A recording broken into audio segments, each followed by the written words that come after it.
ডিব্ৰুগড় বিধায়ক প্ৰশান্ত ফুকনৰ যি বিস্ফোৰক মন্তব্য আৰু সেই মন্তব্যই সমগ্ৰ অসমৰ ৰাজনীতিকত হিলাই দিছে আৰু তেখেতে যি বিস্ফোৰক মন্তব্য দাগি ধৰিছে আৰু সেই বিস্ফোৰক মন্তব্যৰ ভিডিঅ'টো মোৰ ওচৰত আছে সেই ভিডিঅ'টো মই আপোনালোকৰ মাজলৈ আগবঢ়াম আৰু সেই ভিডিঅ'টো তেখেতে কৈছে যেহেতু যোৱাকালি ৰাইজৰ দলে এখন মিটিং পাতিছিল য'ত বিধায়ক অখিল গগৈ যেহেতু ৰাইজৰ দলৰ তো এখন মিটিং পাতিছিল আৰু সেই মিটিংখনৰ ওপৰতো তেওঁ বহুতো মানে বিস্ফোৰক মন্তব্য দাগি ধৰিছে আৰু তেওঁ মানে যি বিস্ফোৰক মন্তব্য দাগি ধৰিছে আৰু এইটো সঁচা হ'ব নে নহয় এইটো আমি সময়ত গম পাম আৰু তেখেতে কৈছে যে অখিল গগৈ মানে অতি সোনকালে কংগ্ৰেছত যোগদান হ'বলৈ গৈ আছে আৰু কংগ্ৰেছত যোগদান হৈ কংগ্ৰেছৰ সভাপতি হ'ব আৰু যিহেতু বৰ্তমান কংগ্ৰেছৰ সভাপতি ভূপেন বৰা আৰু ভূপেন বৰা পদটোৰ পৰা আঁতৰাই আৰু অখিল গগৈয়ে যিহেতু ভূপেন বৰাৰ পদটো দখল কৰিব কংগ্ৰেছৰ মানে সভাপতি হ'ব যিহেতু কালি যিখন ৰাইজৰ দলৰ তেওঁলোকৰ যিখন মিটিং হৈ গ'ল আৰু সেই মিটিং তেওঁলোকে গোপনভাৱে এইবিলাক কথাই আলোচনা কৰিছে বুলি ডিব্ৰুগড় বিধায়ক প্ৰশান্ত ফুকনে দাবী কৰিছে আৰু তেখেতে আৰু এটা কথা স্পষ্টভাৱে কৈ দিছে যে ডিব্ৰুগড় লোকসভা সমষ্টিৰ সৰ্বানন্দ সোণোৱালে 5 লাখ ভোটত জয়ী হ'ব ডিব্ৰুগড় লোকসভা সমষ্টিৰ 3জন প্ৰাৰ্থী আছিল সৰ্বানন্দ সোণোৱাল লুইজ্যোতি গগৈ আৰু মনোজ ধানোৱাৰ আছিল আম আদমি পাৰ্টি আৰু বাকীখিনিতো আপোনালোকে নিশ্চয় গম পাইছে আৰু সেয়ে মানে কৈছে যে মনোজ ধানোৱাৰ আৰু লুইজ্যোতি গগৈ আৰু সকলোৱে যে মানে আশা কৰি আছে যে লুইজ্যোতি গগৈ ডিব্ৰুগড় লোকসভা সমষ্টিৰ পৰা জিকিব কাৰণ লুইজ্যোতি গগৈ যথেষ্ট জনপ্ৰিয়তা বৃদ্ধি হৈছে আৰু নৱ প্ৰজন্মৰ বহুত জনপ্ৰিয় হৈ গৈছিল আৰু যি জনপ্ৰিয়তা লাভ কৰিছে সেইফালৰ পৰা সকলোৱে আশা কৰি আছিলে যে লুইজ্যোতি গগৈ ডিব্ৰুগড় লোকসভা সমষ্টিৰ পৰা জয়ী হ'ব কিন্তু এতিয়া এইটো বিস্ফোৰক মন্তব্য আহিছে যে লুইজ্যোতি গগৈ হাৰিব কিন্তু লুইজ্যোতি গগৈ ভোট পাব খুব বেছি 3 লাখ মান পাব কিন্তু সৰ্বানন্দ সোণোৱাল জয়ী হ'ব ডিব্ৰুগড় লোকসভা সমষ্টিৰ পৰা এনেদৰে দাবী কৰিছে আৰু বহুতো কিছুমান বিস্ফোৰক মন্তব্য দাগি ধৰিছে কিন্তু সেই ভিডিঅ'টো মই আপোনালোকৰ মাজলৈ আগবঢ়াই দিছোঁ আৰু আপোনালোকে সেই ভিডিঅ'টো চালে সম্পূৰ্ণ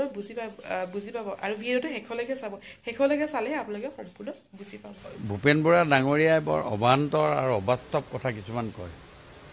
চক ইয়াৰ আগতে 5খন ৰাজ্যৰ ইলেকশ্যনৰ কথা তেওঁ কি ধৰণে কৈছিলে অমুক হ'ব তমুক ক'ব বিভিন্ন ধৰণৰ কথা কৈ আছে আজি তেওঁ যে এই কথাটো তেওঁ তথাপি এষাৰ কথা ক'ব নোৱাৰিলে যে আমি জিকিব পাৰে আৰু মই আজি আপোনালোকক তেখেতৰ এই কথাটো কাউণ্টাৰ দি পেলাই মই কৈছোঁ যে ডিব্ৰুগড়ত আমাৰ এতিয়া আজিৰ ডেটলৈকে আমি কনফিডেণ্ট আছোঁ আমি 4 লাখ 5 লাখ ভোটত সৰ্বানন্দ সোণোৱাল ডাঙৰীয়া জিকিব ডিব্ৰুগড়ত মই আকৌ কৈছোঁ এইমাত্ৰ লুইজ্যোতি গগৈয়ে 3 লাখ ভোট পাব ধানোৱাৰে 1.5 লাখ ভোট পাব বাকীখিনি সৰ্বানন্দ সোণোৱাল ডাঙৰীয়াই পাব ইয়াত আৰু কোনো দ্বিমত নাই কোনো ভোট নাই 9টাত 30,000 মান ভোট যাব বাকীখিনি সৰ্বানন্দ সোণোৱাল ডাঙৰীয়াই পাব 11+ প্ৰথমে আমাৰ আছিলে 11+ আজিও 11+ আছে আমাৰ 12খন চিটত আমাৰ যদি হোৱাৰ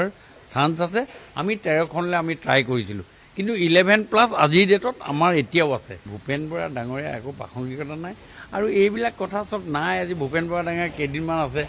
আৰু অলপ দিনৰ পাছততো মই এইটো যি জানো যিটো বুজি পাইছোঁ অখিল গগৈটো কংগ্ৰেছৰ প্ৰেচিডেণ্ট হ'ব আৰু এই ইলেকশ্যনৰ পাছত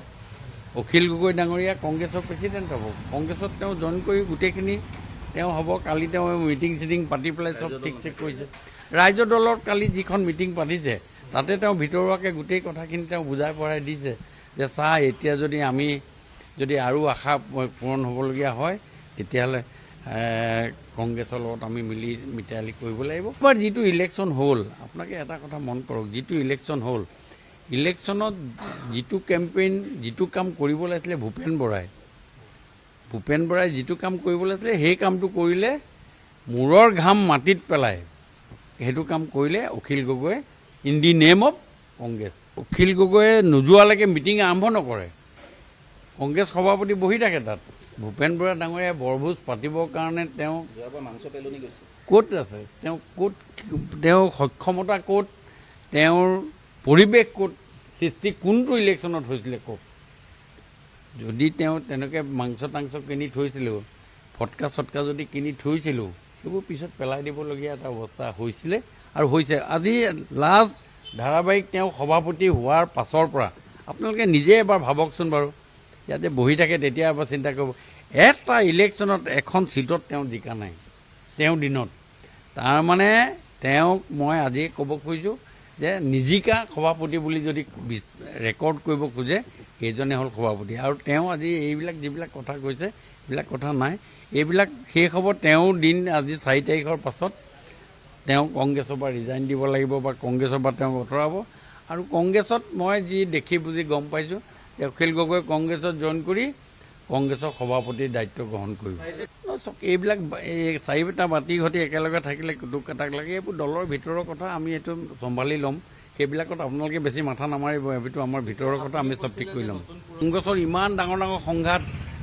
সেইবোৰ আপোনালোকে নেদেখে কিন্তু এতিয়া আমাৰ এই এখন চিঠি দিছে এইবিলাক ইমান ডাঙৰ 42 লাখ কৰ্মকৰ্তাৰ মাজত কেতিয়াবা এনেকুৱা ধৰণৰ দুই এটা কথা আছে কিন্তু আপুনি ইয়াৰ পাছৰ যিখিনি পৰ্যায়ত এইটো প্ৰথম পৰ্যায় আছে দ্বিতীয় পৰ্যায়ত যদি ইয়াতকৈ ডাঙৰ সাংঘাতিক ঘটনা হয় বোলে নহয় আমি ইমান কেইজন মানুহে 10জন মানুহে ৰিজাইন দিলোঁ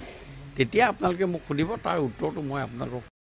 ভিডিওটো চাই কেনেকুৱা পালে মোক কমেণ্ট কৰি জনাব আৰু ভিডিওটো যদি বেছি ভাল লাগিলে লাইক কৰিব শ্বেয়াৰ কৰিব কমেণ্ট কৰিব আৰু লগতে আপোনালোকৰ পৰিয়ালৰ আৰু বন্ধুবৰ্গ সকলৰ লগত শ্বেয়াৰ কৰিব মোৰ ভিডিওটো তো ঠিক আছে ৰাইজসকল আপোনালোকক আকৌ লগ পাম মোৰ আহিবলগীয়া এটা নতুন ভিডিওৰ সৈতে আজিলৈ বাই বাই